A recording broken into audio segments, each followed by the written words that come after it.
லங்கா தமிழ் நியூஸின் முக்கிய செய்திகள். யாழ்ப்பாணம் வடமராட்சி கிழக்கு நாகர்கோயில் பகுதியில் இன்று காலை 3 மணியளவில் மர்ம வீடு ஒன்று கரையொதுங்கியுள்ளது.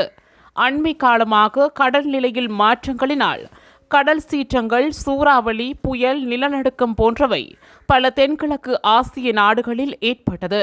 அதன்போது Myanmar, Taiwan, Thailand, Malaysia, India போன்ற நாடுகளில் இருந்து வந்திருக்கலாம் என நம்பப்படுகின்றது.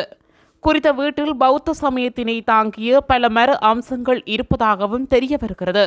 குறித்த வீட்டினை பார்வையிடுவதற்கு பல மக்கள் வந்த வண்ணம் உள்ளனர்.